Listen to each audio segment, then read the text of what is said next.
Good afternoon, everyone, and thank you for choosing Across the Fence. I'm Will Mikell. One of the many joys of springtime in Vermont is what's happening in the Sugarhouse. Vermont leads the nation in the production of maple syrup.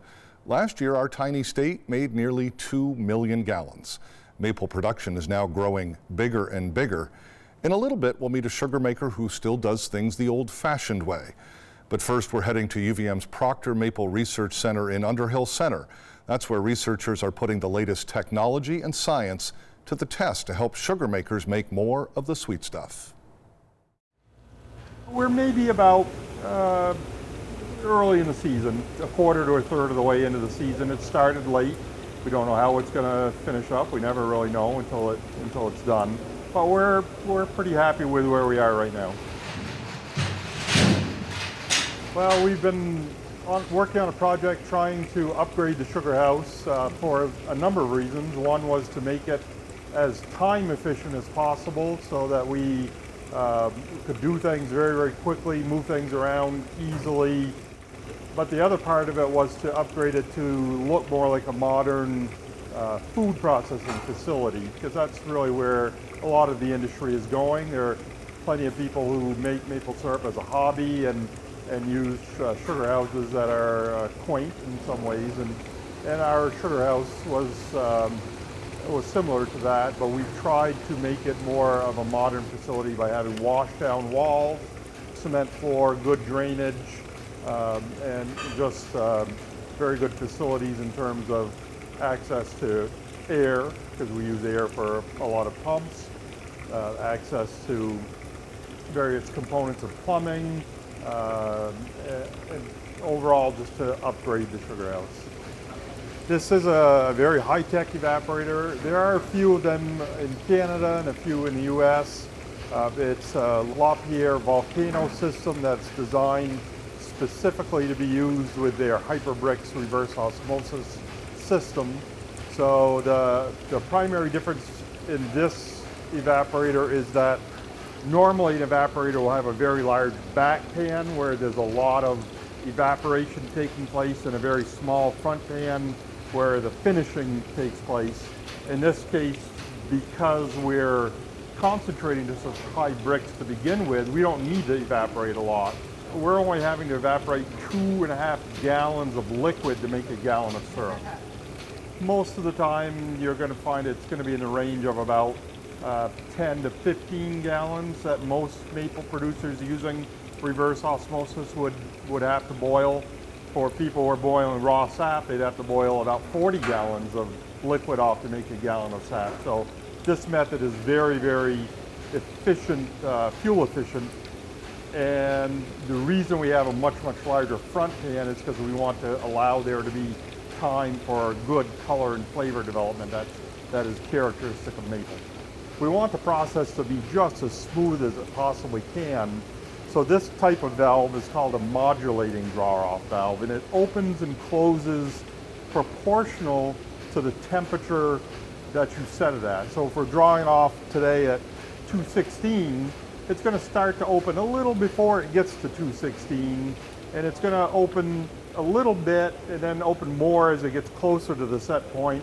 And as it drops below that, it'll close. So there's never any real open, close action. It's always just a sort of smooth transition from low flow to higher flow. But generally, it just runs a fairly constant stream most of the time. But it's just reducing the number of times that we have to boil in the sugar house. It's really unusual because there's a big investment in the equipment here to do this, but we're also trying to save our investment in time and labor, and that's what we're really focusing on. The other thing that we do that's somewhat different is, rather than boiling every single day that we make concentrate is what comes out of the RO, so they're very perishable, and you need to process them very quickly. What we've done is decouple that step so that we don't need to boil every time we concentrate. We instead will put it into a refrigerated bulk tank, and it's stored at about 25 degrees Fahrenheit. where there is no microbial degradation that can occur at that temperature. So we'll hold our concentrate until we have 1,000 gallons or more, and then boil one long boil instead of doing a lot of little boils. And the reason that is very helpful is because every time you boil, you need to clean. And cleaning can take several hours. So if we can, instead of boil 20 to 30 times a year, if we can boil only 4 to 5 times a year, we've cut back tremendously on the amount of time we spend in the sugar house. And the important thing that we know from a lot of research and practice is the time in the sugar house is time that is just, while you're making syrup, you're making a great product, it's time that's taking away from where the real money is made. You make your money in the woods and by getting as good a yield as possible. So by reducing the amount of time we spend in the sugar house, we get to spend more time in the woods and have great yields to show for it. Sugar makers all over the world rely on the research being done at Proctor, but for some maple makers, turning sap into syrup is as much of a family tradition as it is a family business. A couple of years ago, Across the Fence's Keith Silva met a Vermont sugar maker who keeps to the old ways and still makes award-winning maple syrup. Charles Pattee, call him Bill, everyone else does, follows a simple philosophy to make maple syrup. Work hard, keep it clean, and enjoy it. Maybe Bill missed his calling as a poet. Ask him about his business, and it turns out he's as wise as he is humble. Well, it's just a family sugaring operation. We tap 2,000 buckets, gather with Kubotas instead of horses. Other than that, it's kind of like Grandpa did, right? Pattee has spent his life farming and sugaring, but it wasn't until he built this sugar house that he and his family decided to go into the maple business for themselves. We built this sugar house in 2001. Prior to that, I sugared pretty much, boiled for someone or boiled ourselves way back as a kid with my grandfather and father, and pretty much something we've done forever. We didn't have a tractor when I was a kid on the farm, so we did everything with horses. So. Do you miss those days? Don't miss the horses. I like horses though because they buy hay. Pattee's lack of nostalgia for the old days of sugaring stops at horses. The family still gathers sap in buckets instead of using a more modern pipeline system. Lucky for the Pattees, they've got a willing and eager workforce made up of their grandsons Dylan, Colby, and Brendan, and a neighbor, Tyler. With us at our size, it's fun to gather. The family gathers. It's a good time out there until the days that you have to gather just with two, and then it's not as much fun. The young boys get all excited about it. They can't wait to get started. Of course, they can't wait to finish when we get towards the end either, but... What about the older boy? Me? I'm getting older. Yeah. No, it's fun. We still like it. As long as everybody sticks together, we'll keep doing it. So. The boys have built homemade rigs out in back of the sugar house. They've got a competition going to see who can make the most syrup the old-fashioned way, using a kettle over an open flame. While things heat up outside, inside, the sap bubbles away in the pans. Like the buckets, there's not much modernization in this sugar house. Wood, not propane, fires the evaporator, and there are no efficiency-increasing devices like a reverse osmosis system or a preheater pan that are commonplace in most maple operations nowadays. This is how the Pattee sugar. It works for them. When we bought the new sugar rig, my son and I wanted to put a preheater pan in the back, and the wife said no. If we're going to sugar, we're going to have steam in the sugar house. So that's how it stayed, and that's how we've been ever since. And we've made some good syrup with it, so we're just sticking with it. It's a big expense. The RO's a lot of money, and you got to have the building to store the RO in to keep it heated. And like I said, it's just a family project that we enjoy doing it and doing it this way. No need to spend that extra money to have fun. Well done. You're doing good. A sugar maker is both scientist and artist. Technology boosts efficiency and increases profits, but the process of making maple syrup is only the means to an end. The product is what matters most.